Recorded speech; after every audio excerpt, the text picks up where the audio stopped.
তো এই মোবাইল নিয়ে যখন বলছিলাম, মোবাইলের অনেক সুফল রয়েছে। কেমন সুফল রয়েছে? বাইরে যখন প্রথম টিভি আসে, মস্ত বড় টিভি আসে, এখন কিন্তু টিভিটা কমে গেছে, এখন সব মোবাইলে চলে আসছে। আগে দেখতাম আমার দাদু রেডিও শুনতো, রেডিও ছিল আগে। এখন কিন্তু বাড়িতে রেডিও দাদু পাবেন না, সব মোবাইল হয়ে গেছে। অ্যালার্ম ক্লক ছিল, ঘুম থেকে উঠতে হবে, পড়াশোনা করতে হবে, অ্যালার্ম ক্লক ছিল। এখন কিন্তু বাড়িতে অ্যালার্ম ক্লক নেই।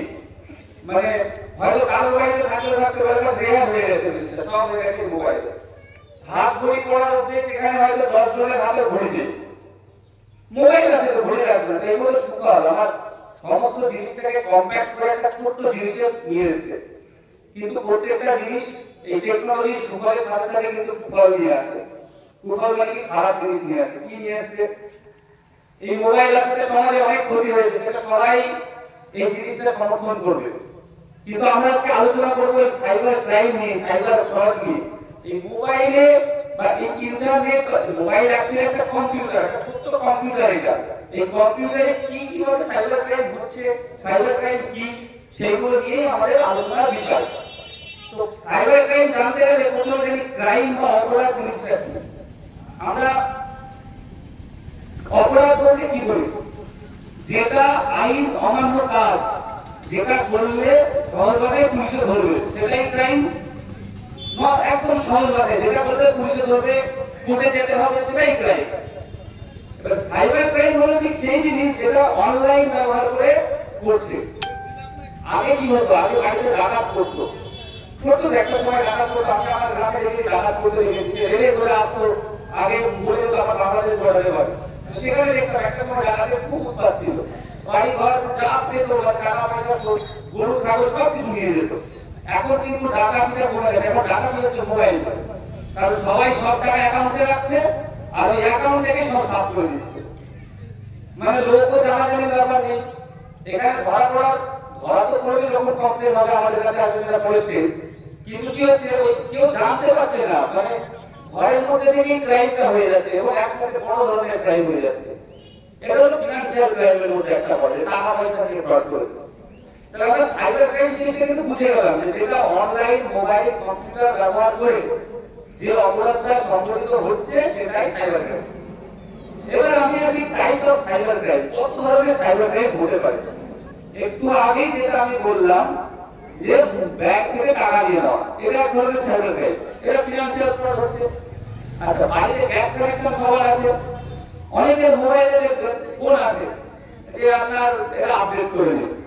ব্যাংক থেকে ফোন করে বলে ব্যাংক থেকে ফোন করে যে আপনার ব্যাংক অ্যাকাউন্টে একটা কেওয়াইসি করতে হবে। কেওয়াইসি কথাটা সবাই জানেন তো, সবাই কেওয়াইসি কথার সাথে সংযুক্ত। একটা কথা মনে রাখবেন, ফোন করে কেউ কেওয়াইসি করতে বলে না।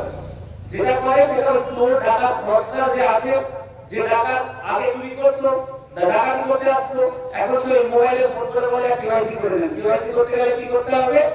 আপনার মোবাইলে একটা ওটিপি যাচ্ছে, প্রথমত আপনার ভোটার কার্ড ওগুলো নিয়ে নিল, আপনার মোবাইলে একটা ওটিপি পাঠাবে, মেসেজটা দেবেন, আপনার অ্যাকাউন্ট সাফ।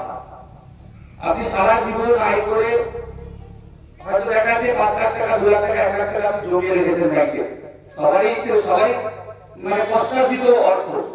কেউ রেখেছে নিজের মেয়ে বিয়ে দেওয়ার জন্য, কেউ রেখেছে বাচ্চার পড়াশোনার জন্য। কিন্তু কি হচ্ছে, সেই টাকাটা কয়েক সেকেন্ডে একটু ভুলের জন্য গায়েব হয়ে যাচ্ছে। গায়েব হয়ে গেলে কি করতে হবে সেটা আমি পরবর্তীতে আসবো।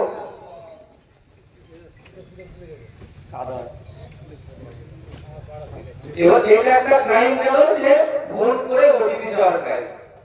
আচ্ছা, এখানে ফেসবুক করেন কতজন? ফেসবুক, ইনস্টাগ্রাম সবাই করে, যুবকরা তো সবাই করে। ফেসবুক, ইনস্টাগ্রাম, হোয়াটসঅ্যাপ, এই তিনটের মধ্যে এখন সবাই করছে। আচ্ছা, এখানে আমি একটা জিনিস বলি যে যারা ফ্রডস্টার হয় কি করছে জানি, আপনার কাছে একটা আননোন মানে কি, অপরিচিত লোক, অপরিচিত করে একটা ফেসবুক প্রোফাইল, সেখান থেকে একটা ফ্রেন্ড রিকোয়েস্ট আসছে, একটা মেয়ের ছবি দেওয়া, ছেলে বলে মেয়ের কাছে যাচ্ছে, মেয়ে বলে ছেলের কাছে যাচ্ছে, ঠিক উল্টো করে ফেক প্রোফাইল করছে, মেসেজ করে বলছে যে কথাবার্তা বলো, তারপর সম্পর্ক তৈরির চেষ্টা করছে। সম্পর্ক তৈরি হলে আপনার গোপন ভিডিও দেওয়ার চেষ্টা করছে, অনেকে প্রলোভনে পা দিয়ে গেল। আমাদের যুব সমাজ তো আজকে বিপদগামী। এই কথা তো আপনারা আরো বেশি জানেন, ইমাম সাহেবরা আগে সবাই আছে। আজকে আমরা ধর্ম ছেড়ে অন্য জিনিসটাই মুক্ত হয়েছে। তার জন্য কি হচ্ছে, ওই যখনই আমি ওই ফাঁদে পা দেব, বা যে ব্যক্তি ওই ফাঁদে পা দেবে, তার একটা ভিডিও রেকর্ড হবে, স্ক্রিন রেকর্ড হবে। আমি এর আগেও সাহেবকে বলেছিলাম, আমরা ডিসপ্লে ব্যবস্থা করবো, আমাদের এখন অল্প জায়গা বলে করছি না, আমরা যখন বড় একটা প্রোগ্রাম করবো, আমি বসে ক্যাম্প কিভাবে হচ্ছে আমি দেখাবো। আমি পুরো ভিডিও করে আমার ভিডিও করা আছে, সেগুলো আমি দেখাবো কিভাবে কয়েক সেকেন্ডের মধ্যে আপনাকে কিভাবে একটা ভিকটিম বানিয়ে দেবে। আপনি মানে বুঝতেই পারবেন না চোখের পরে, আপনি শুধু একটা হোয়াটসঅ্যাপ কল আসবে, কলটা রিসিভ করবেন। আপনার সমস্ত ডেটা নিয়ে আপনার ডেটাটাকে সেটাকে এডিট করে আপনাকে এমন ভয় দেখাবে আপনি টাকা দিয়ে দেবেন। আপনি জানেন না তাকে অ্যাকাউন্ট নাম্বারে টাকা দিয়ে দিয়েছেন। ঠিক সিমিলার আমরা এখন বলবো, আপনি অচেনা কোনো ব্যক্তির সাথে ফেসবুকে বেশি বন্ধুত্ব করবেন না। কারণ যতক্ষণ না আপনি তাকে চেনেন, আপনি তো একটা মোবাইলের মধ্যে ওকে দেখছেন, আপনি তো অরিজিনালি ওকে চেনেন না। আপনার বাড়ির পাশে লোক আছে, সে যে আপনার সাথে কোনো খারাপ কাজ করে দেবে না, সেটা তো কোনো গ্যারান্টি নেই। সেই জিনিসটা বুঝতে হবে নিজেকে। তাহলে আমরা সেই জিনিসটা বুঝলাম, তাহলে অপরিচিত কোনো সাথে কথা বলবো না। কথা বলবো না মানে কি, তার সাথে এমন কিছু করবো না যেটাকে আমি পরবর্তী সময়ে কোনো অসুবিধার শিকার হতে পারি।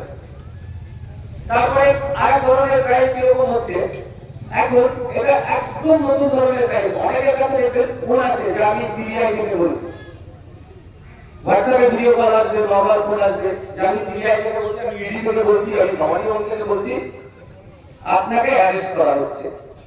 এবার সাধারণ মানুষের কি হয়, পুলিশের কথা শুনে একটু মাথায় ভয়ের সৃষ্টি হয়, সেটা যে কারণেই হোক। তারপরে যদি বলে সিবিআই এবং যদি বলে আপনাকে অ্যারেস্ট করা হচ্ছে, কি করতে হবে, আপনি ফোন কাটবেন না। সে কিন্তু ফোনটা কাটছে না, সে কি করছে, ওই ফোনটা ধরে বসে যাচ্ছে ভিডিও অন করে। এবং তাকে এরকমও দেখা গেছে, আমি আমার পশ্চিমবঙ্গের ইতিহাস যদি বলি, আমি আপনারা বলছি এই ঘটনা ঘটেছে, আমার কাছে কমপ্লেন ছিল। এমন ভাবে ফোন করে বলছে যে এরকম সিবিআই ফোন করেছি, দুদিন ধরে ধর্ম নিয়ে বসে আছে নাকি বলছে আপনার বাড়ি আমাদের পুরো একদম গুগল ম্যাপ থেকে ইন্টারনেটে লোকেট করে রেখেছি, আমরা একটা করে দেবো, আপনি বাড়ি থেকে বেরোবেন না, আপনি ঘরের মধ্যে রাখবেন, আপনি যা করছেন আমাদেরকে দেখাতে হবে, আপনি আমাদের সামনে খাবেন, মোবাইল চার্জে রেখে দেবেন। একটা দিন মাথায় রাখবেন, পুলিশ আসলে ফোন করে আসবে না। পুলিশ যদি আপনাকে ধরতে আসে, আপনাকে বলবে না যে আপনাকে কেস হয়ে যাবে, আসছে আসলে ঠিক আসবে, অ্যারেস্ট করে দিয়ে চলে যাবে নিয়ম অনুযায়ী। তাহলে আপনাকে যখনই কেউ অজানা কোনো লোক ফোন করে বলবে আমি সিবিআই থেকে বলছি, ইডি থেকে বলছি, আপনার উত্তর হবে আপনি আমার লোকাল থানায় কথা বলুন। বাইরের পুলিশ আপনাকে এসে ধরে নিয়ে চলে যাবে না, যতক্ষণ আমরা আসবো, আমার লোকাল থানা আসবে। আপনার যে লোকাল থানা, আপনার জানার অধিকার রয়েছে। তাহলে সেক্ষেত্রে আপনার কথা হবে বা আপনাদের কথা হবে, সেই ব্যক্তি যখন ফোন করবে যে আপনি লোকাল থানায় কথা বলুন, আমার লোকাল থানাতে চিঠি পাঠান। তাহলে সেই রকম ভুল আমরা করবো না। এটা এক ধরনের ক্রাইম বলে দিলাম। এরকম ধরনের অনেক ধরনের ধরুন ভালো মোবাইল কেনার সব অনেকেরই আছে, অল্প দামে ভালো জিনিস কেনার ইচ্ছা অনেকেরই থাকে। এখন অনলাইনে কেনা টাকা হয়েছে, আগে বাজার ঘরে যেতে হতো, এখন অনলাইনে সব কিছু পাওয়া যায়, মোবাইল থেকে অর্ডার হয়ে যায়। অনলাইনে সবটাই জিনিস কেনার জন্য মিশোয়া খুব আছে, মিশোয়া ওদের হোস্ট সেলিং করে একটা জিনিস আছে, মানে অজানা আপনার কোনো ডিটেলস নিয়ে আপনার বাড়িতে অ্যাড্রেসে পাঠিয়ে দিল, আপনি অর্ডার করেন। সপ্তাহে আপনি দেখবেন যে আপনার একটা মোবাইল ইচ্ছে হয়েছে, ইন্টারনেটে ফেসবুকে অ্যাড দেখে 5,000 টাকায় আইফোন পাওয়া যাচ্ছে, 10,000 টাকায় আইফোন পাওয়া যাচ্ছে, আপনি সঙ্গে সঙ্গে টাকাটা দিয়ে দিচ্ছেন। আবার এরকম হয়েছে বাইক কেনা 20,000 টাকায় বাইক দিচ্ছে, নাকি আমার বাইকটা বিক্রি করে দেবো, এরকম কোন এক ব্যক্তি বলেছে, বিশ্বাস করে টাকা দিয়ে দিচ্ছে, তাকে ব্লক করে দিচ্ছে। আপনি অজানা ব্যক্তিকে যখনই এইভাবে বিশ্বাস করবেন, টাকা দিয়ে দেবেন, ক্রাইমটা হয় স্বাভাবিক। এইটা এক ধরনের আমরা ক্রাইমটা বেঁধে দিলাম। এবার এই যে ক্রাইম গুলো হলো, তাছাড়া ধরুন কনভেনশনাল ক্রাইম যেটা বাল্য বিবাহের কথা বলছিল, তার সাথে একটু সম্পর্কিত। এখনকার যুব সমাজ যেমন আমি আগেই বললাম যে বিবাহগ্রামী, তারা কি হচ্ছে, অল্প বয়সে বিভিন্ন সম্পর্কে জড়িয়ে তারা একে অপরের পার্সোনাল যে ফটোগ্রাফ গুলো ছিল, সেই ছবিগুলো কিন্তু দিয়ে দিচ্ছে। এটা কিন্তু আমদানার একটা, মানে শুধু আমদানা না, আমাদের সমস্ত দেশেরই পরিস্থিতি। আমদানায় আমি পার্সোনালি 4 থেকে 5টা ধরনের কেস আমি ইনভেস্টিগেশন করেছি, এবং বাইরে গিয়েও আসামি নিয়ে এসেছি, অনেকেই জানে সেই জিনিসগুলো। তো কি হচ্ছে, সেই পার্সোনাল ছবি যখন দিচ্ছে, সে কিন্তু বিশ্বাস করেই দিচ্ছে, কিন্তু এই যে নিজের পার্সোনাল ছবি যখন দিয়ে দিচ্ছে সেই ছবিকে পরবর্তীকালে ভাইরাল করে দিচ্ছে যখন সম্পর্ক থাকছে না। তো সেক্ষেত্রে দাঁড়িয়ে এইরকম যেন না হয়, আমরা যেন না করি, এই জিনিসগুলো কিন্তু খেয়াল রাখতে হবে সবাইকে। এখানে যারা বড়রা আছেন, নিজেদের ছেলে, নিজেদের বাড়ির লোক, বাচ্চারা যারা আছে, তাদেরকে একটা কথা বলবেন যে এই ডিভাইসটা, এই মোবাইলটা যখন ব্যবহার করবেন একটু ভালোভাবে ব্যবহার করবেন। এর সঠিক যে জিনিসটা সঠিক পথে ব্যবহার করে, বিপদে যেন ব্যবহার না করে। তাহলে ওইটাও এক ধরনের আমার সাইবার ক্রাইমে যে ফটো ভাইরাল হচ্ছে, এটা ভিডিও ভাইরাল হচ্ছে, এটাও কিন্তু এক ধরনের সাইবার ক্রাইমের মধ্যে পড়ছে। এবার এই সাইবার ক্রাইম মানে কি হয়, এই ইম্প্যাক্ট গুলো জানেন? আচ্ছা, মানুষের সবচেয়ে বড় শোক কি? অর্থ শোক। কথায় আছে পুত্র শোকের চেয়ে অর্থ শোক কি বড়? কোথায় আছে? আমার দাদু বলতো, মানে সেই সময়কার কথা বলতো। তো মানুষের একটা চিন্তা করেন তো, আমি একটা বাস্তবিক ঘটনা বলি। এক লোক তার পেনশন মানে চাকরি রিটায়ারমেন্টের পরে প্রায় 20-25 লাখ টাকা যা পেয়েছিল, রেখেছিল, সেই টাকা সব চলে গেছে। একটা লোক সারা জীবন সঞ্চয় করলো, সেই টাকা একটা ওটিপি দেওয়াতে যদি চলে যায়, তার জীবনে কি বাকি থাকবে? তার কি বাকি থাকবে? তার তো সে মানে একদম লাস্ট স্টেজে চলে এসেছে। তো সেরকম ভাবে যদি কারো টাকা চলে যায়, চলে এভাবে টাকা চলে যাচ্ছে, নিজের কষ্টের টাকা, যাই যাক কোনো টাকা তাও যদি যায়, সেই টাকাটা কিন্তু তার কষ্টের টাকা, তার কিন্তু একটা বিরাট ফিনান্সিয়াল লস হচ্ছে। এই লসটা কভার করতে গেলে আরো কাজ করতে হবে। আমি একটা ছোট্ট ডেটা দিই, আমার আমদানা থানায় লাস্ট 2 বছরে মোটামুটি 50 লাখ টাকা বেড়ে, 2 বছর না, 1 বছর 5 মাস মতো হলো। আমার আছে 1 বছর 5 মাস, আমি আপনার পর থেকে সাইবারের নোডাল অফিসার। আমি আমার হিসাবটা বলছি, তার আগে আমার নলেজে নেই। তাহলে এই যে 1.5 বছরে 50 লাখ টাকা একটা থানায় নিয়ে বেরিয়ে যাওয়া, এটা কতটা খারাপ জিনিস। হ্যাঁ, আমরা 20-22 লাখ টাকার মতো রিকভারি করতে পেরেছি, কিন্তু ম্যাক্সিমামটা যেটা চলে গেল, যা চুরট হয়ে গেল, যার টাকা রিকভারি হলো না, তার পরিস্থিতিটা ভালো ছিল। তাহলে তার যে একটা ফিনান্সিয়াল লস হলো, এই ফিনান্সিয়াল লস যেমন তার একটা ইম্প্যাক্ট, সিমিলারলি আরেকটা ইম্প্যাক্ট তার মানসিক উন্নত পেশায় থাকবে, সেটা টাকা চলে গেছে, চুরট হয়ে গেছে। আবার কি হয়, শিক্ষিত আর সচেতন ব্যক্তি দুটো কিন্তু আলাদা জিনিস। আমরা সবসময় মনে করি কি যে আমি পড়াশোনা জানি মানে আমি সব জানি, ব্যাপারটা কিন্তু তা না। আমার থেকে এই মাসে ধর্ম নিয়ে বেশি জানবে, আমি আইন নিয়ে বেশি জানবো, আমার সামনে আরেকজন যে চাষ করে সে চাষ নিয়ে বেশি জানবে, কৃষিকাজ নিয়ে বেশি জানবে, যে কাজে যুক্ত সে সেই কাজ নিয়ে বেশি জানবে। সিমিলারলি কি হয়, কারো যদি কোনো মানুষের টাকা চোর হয়ে যায়, অনলাইনে সাইবার ক্রাইমের শিকার হয়, অনেকে আমাদের কাছে আসে না, কিসে আসে না, চোর লজ্জায় আসে না, যে কি সবাই বলবে যে কিন্তু মানুষের ও টাকা দিয়ে দিয়েছে, ও দিয়ে দিয়েছে, এই জিনিস কিন্তু লজ্জা পেয়েছে।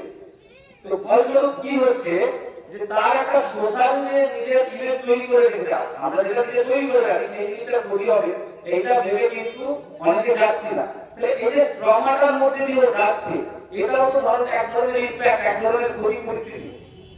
সিমিলারলি কি আর কি হতে পারে, আইনি ঝামেলা হতে পারে। এরকম আইনি ঝামেলা আমি একটা একদম অরিজিনাল এক্সাম্পল দিচ্ছি আমার কেস। আমি যে ইনভেস্টিগেশন করেছি, আসামি আমি ধরে নিয়েছিলাম রানাঘাট থেকে। একজন লোক বলে যে তার বাড়িতে সোলার সিস্টেম হতো, আমলার ঘটনা, সোলার সিস্টেম বসাবে এই হিসাবে ফেসবুকে পরিচয় 3.5 লাখ টাকা দিয়েছে। সে সোলার সিস্টেম আসে না, অনেকদিন হয়ে যায়, লাস্টে থানায় যায়, কেস করে। আমি তদন্ত করতে গিয়ে দেখি টাকা 3টে অ্যাকাউন্টে ঢুকেছে। সেই 3টে অ্যাকাউন্ট কোথাকার গাইঘাটার অ্যাকাউন্ট। গাইঘাটা সেখানে যায়, গিয়ে দেখি 3টে দিনমজুর, মানে দিনমজুর বলা ভুল, আপনারা যারা জানেন, যারা ট্রেনে চলাফেরা করেন, ট্রেনের ধারে রাস্তার ধারে অনেক সময় যারা রাজমিস্ত্রি বা এখানে কাজ করে, অনেকে দিনমজুরি কাজ করে, অনেকে গিয়ে যেখানে রাস্তাতে থাকে ওখান থেকে নিয়ে যায় ওদেরকে, যে আমার কাছে 3জন কাজের লোক আছে, আমার আজকে চলে, এরকম অনেকে করে দেখবে। সিমিলারলি রানাঘাটে ওরা গেছিল কাজের লোক হিসাবে, ওই 3টে ছেলে, অল্প বয়সী ছেলে, ওই 3টে ছেলে। আমি তো প্রথমে ছিলাম এরা করতেই পারে না, কারণ এই সাধারণ যে ছেলেগুলো দিনে রাজনীতি কাজ করছে, তার পক্ষে সাইবার ক্রাইম করা সম্ভব না। কিন্তু অ্যাকাউন্ট থেকে ইউজ হয়েছে, এটিএম থেকে টাকা উঠেছে, এবং এটিএম এর যে টাকা উঠেছে সেই ফোন নাম্বার ওদের মিলে যাচ্ছে, সব মিলে যাচ্ছে। আইন অনুযায়ী কি হওয়া উচিত, সে তো আসামি, কিন্তু পুলিশের আগে তো মানুষ, পুলিশ তো আমি পরে আগে তো মানুষ। তো সেই হিসাবে দেখতে গেলে এবার ওই ছেলেটিকে যদি আমি ধরে মনে করতাম যে কেসটা শেষ করে দেবো, কেসটা কিন্তু অনেক শেষ হয়ে যেত, কিন্তু আসলে যে অপরাধ করছে সে কিন্তু সাজা পেল না। সেই কাজটা আমি কি করলাম, ওই তিনজনকে নিয়ে ভালো করে তদন্ত আরো শুরু করলাম। সে বলছে আমি কল্যাণী গেছিলাম, কল্যাণী রানাঘাটে যখন যাই আমি ওখানে রাজনৈতিক কাজ করতে গিয়ে একজন সাথে পরিচয় হয়, সে আমাকে বলে ভাই তোর অ্যাকাউন্টটা দে, তোর অ্যাকাউন্টটা দিলে তোকে 2000 টাকা দেবো। এবার যে 300 টাকা বাদে কাজ করছে সে একবারে যদি কিছু না করে দুদিনের জন্য 2000 টাকা পাই, সে ইজিলি দিয়ে দিয়েছে। তার ওই 2000 টাকা ওই অ্যাকাউন্ট দিয়েছে, তার 10 লোক কি করলো ওই অ্যাকাউন্টটা ইউজ করে ফ্রড করে ওখানকার দুজন ছেলে এই কাজটা করে দিল।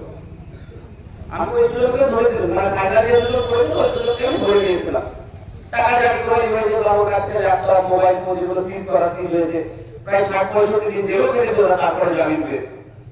কিন্তু এই যেটা আমার বলা, তাহলে আমরা না যে ওই ছেলে কিন্তু না যে সাইবার ক্রাইমের ভিকটিম হয়ে গেল, তারা কিন্তু জানতো না তার অ্যাকাউন্ট দিলে কেউ অপব্যবহার করবে বা খারাপ কাজ করবে।